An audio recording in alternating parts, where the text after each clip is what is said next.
রাতে যখন ঘুমিয়েছিলেন তখন সব কিছু ঠিক ছিল। সকালে উঠেই চোখ কপালে উঠল এক ব্যক্তির। সকালবেলা পুকুরে যেতেই চক্ষু চড়ক গাছ মাছ চাষির। পুকুরের চারপাশে ভেসে উঠছে রুই কাতলা।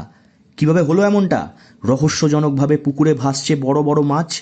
মৃত মাছের গন্ধে মো মো করছে গোটা এলাকা, যেন মনে হচ্ছে রূপকথার কোনো গল্প। চাঞ্চল্য ছড়ায় গোটা এলাকায়, ছুটে আসেন একাধিক গ্রামবাসী।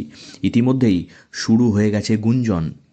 কেউ বা কারা রাতের অন্ধকারে পুকুরে বিষ মেশানোর ফলে এমন ঘটনা ঘটেছে বলে অনুমান ওই চাষির।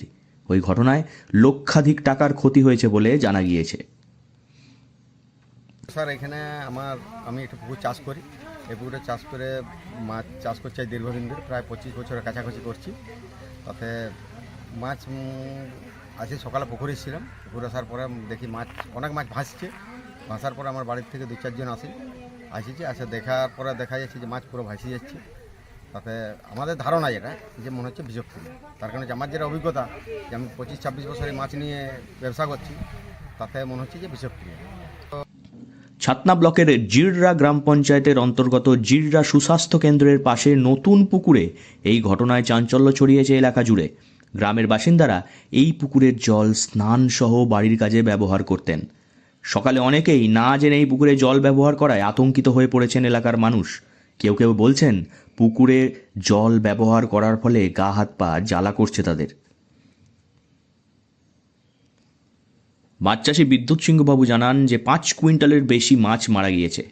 ফলেই পঞ্চায়েতের কাছে দ্বারস্থ হয়েছেন তিনি। পঞ্চায়েত উপপ্রধান ভূদেব মণ্ডল বলেন, সকালবেলা খবর পেয়ে প্রত্যেকেই চলে এসেছিলেন এই পুকুরের মাছ দেখতে। জল পরিশোধনের জন্য চুন ফিটকিরির ব্যবস্থা করা হয়েছে।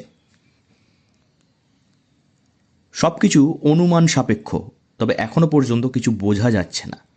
মাছ চাষি বলেছেন পুকুরের জলে নামলে গা হাত পা জ্বালা করছে। তবে মাথার ঘাম পায়ে ফেলে 2 দশকের বেশি সময় ধরে মাছ চাষ করছেন তিনি। তার এই পরিশ্রমের মাছগুলিকে মরে যেতে দেখে যথেষ্ট মর্মাহত হয়েছেন মাছ চাষি বিদ্যুৎ সিংহ। বাঁকুড়া থেকে নীলাঞ্জন ব্যানার্জির রিপোর্ট, লোকাল 18 বাংলা।